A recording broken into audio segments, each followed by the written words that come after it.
ਸਾਡੇ ਬੰਦਿਆਂ ਨੂੰ ਬੜਾ ਚਾਅ ਚੜਿਆ ਹੋਇਆ ਸੀ ਕਿ ਭਾਰਤ ਸਰਕਾਰ ਨੇ ਪਹਿਲੀ ਪਾਤਸ਼ਾਹੀ ਦੇ ਪ੍ਰਕਾਸ਼ ਪੁਰਬ ਮੌਕੇ ਪਾਕਿਸਤਾਨ ਜਿਹੜਾ ਜਥਾ ਉਹ ਜਾਣ ਦਾ ਮਨਜ਼ੂਰੀ ਦੇ। ਸਭ ਤੋਂ ਭੈੜੀ ਗੱਲ ਹੀ ਇਹ ਲੱਗਦੀ ਆ ਉਹ ਮਨਜ਼ੂਰੀ ਦੇਣਗੇ ਜਿਹੜੇ ਕੱਲ ਸਾਡੇ ਦਰਾਂ 'ਚ ਖੜੇ ਸੀ ਕਿ ਗੁਰੂ ਸਾਹਿਬ ਜੀ ਸਾਡਾ ਧਰਮ ਬਚਾ ਦਿਓ, ਉਹ ਮਨਜ਼ੂਰੀਆਂ ਦੇਣ ਜੋਗੇ ਕਰਤੇ ਅੱਜ ਆਪਾਂ। ਕਿੰਨੀ ਤਰਾਸਦੀ ਵਾਲੀ ਗੱਲ ਹੈ। ਤੇ ਉੱਪਰੋਂ ਜੋ ਉਹਨਾਂ ਨੇ ਸਾਡੇ ਨਾਲ ਪੱਤਾ ਖੇਡਿਆ ਉਹ ਵੀ ਅੱਜ ਦੇ ਅਖਬਾਰਾਂ 'ਚ ਚਰਚਾ 'ਚ ਕਿ ਇਹ ਜਿਹੜੀ ਦਰਿਆ ਦੀ ਲਈ ਲੱਗਦੀ ਆ ਨਾ ਕਿ ਦੇਖੋ ਮੋਦੀ ਕਿੱਡਾ ਗ੍ਰੇਟ ਆ। ਅਸਲ ਵਿੱਚ ਸਾਰੀ ਖੇਡ ਇਉਂ ਬਣਾ ਦਿੱਤੀ ਗਈ ਆ ਕਿ ਹੁਣ ਕੋਈ ਵੀ ਸਿੱਖ ਜਿਵੇਂ ਪਹਿਲਾਂ ਰੂਟੀਨ 'ਚ ਚੱਲਦਾ ਸੀ ਕਿ ਪਾਕਿਸਤਾਨ ਹਾਈ ਕਮਿਸ਼ਨ ਨੂੰ ਅੰਬੈਸੀ ਨੂੰ ਆਪਦਾ ਵੀਜ਼ੇ ਲਈ ਦੇਵੋ ਤੇ ਉਹ ਤੁਹਾਡਾ ਵੀਜ਼ਾ ਮਾਰਕ ਕਰ ਦਿੰਦੇ ਸੀ ਤੇ ਤੁਸੀਂ ਆਪਦੀ ਪੁਲਿਸ ਵੈਰੀਫਿਕੇਸ਼ਨ ਕਰਾ ਕੇ ਚਲੇ ਜਾਂਦੇ ਸੀ। ਤੇ ਐਵੇਂ ਹੀ ਜਦੋਂ ਸਿੱਖ ਸੰਸਥਾਵਾਂ ਸ਼੍ਰੋਮਣੀ ਕਮੇਟੀ ਜਾਂ ਹੋਰ ਆ ਉਹ ਪੂਰੀ ਜਿਹੜੀ ਪੜਤਾਲ ਕਰਵਾ ਕੇ ਸਟੇਟ ਨੂੰ ਤੋਂ ਪੜਤਾਲ ਹੋ ਕੇ CID ਦੀ ਉਹ ਜੱਥੇ ਦਾ ਪੂਰੇ ਦਾ ਵੀਜ਼ਾ ਲਵਾ ਲੈਂਦੇ ਸੀ। ਇਹ ਸਾਰਾ ਕੰਮ ਕਰਤਾ ਬੰਦ। ਜਿਹੜੀ ਭਾਰਤ ਮਾਤਾ ਨੇ ਹੁਣ ਆਪਾਂ ਨੂੰ ਤੋਹਫਾ ਦਿੱਤਾ ਉਹ ਕੀ ਆ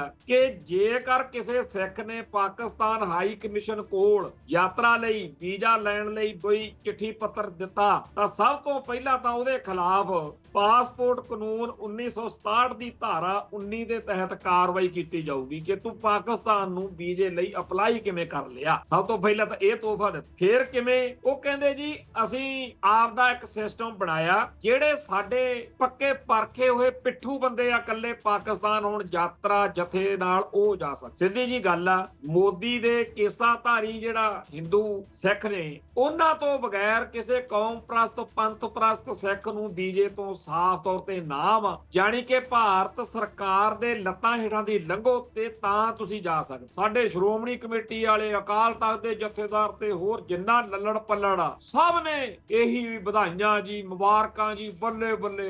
ਅੱਜ ਉਹ ਖਬਰ ਦਾ ਅਸਲੀ ਪੱਖ ਸਾਹਮਣੇ ਆ ਚੁੱਕਿਆ। ਸੱਚਾਈ ਇਹ ਆ ਕਿ ਉਹਨਾਂ ਨੇ ਇਹ ਖੁੱਲ੍ਹ ਇਸ ਤਰੀਕੇ ਨਾਲ ਦਿੱਤੀ ਆ ਕਿ ਸਿਰਫ ਆਪਦੇ ਪੱਖ ਦੇ ਸਿੱਖ ਜਿਹੜੇ ਨੇ ਜਿਹੜੇ ਸਾਡੀ ਬੋਲੀ ਬੋਲਦੇ ਆ ਤੋਤੇ ਹੀ ਜਾਇਆ ਕਰਨਗੇ। ਹੋਰ ਕੋਈ ਬੰਦਾ ਜਥੇ ਨਾਲ ਨਨਕਾਣਾ ਸਾਹਿਬ ਨਹੀਂ ਜਾ ਸਕਦਾ ਜਾਂ ਹੋਰ ਵੀ ਕਿਸੇ ਤਰੀਕੇ ਨਾਲ ਨਹੀਂ ਜਾ ਸਕਦਾ।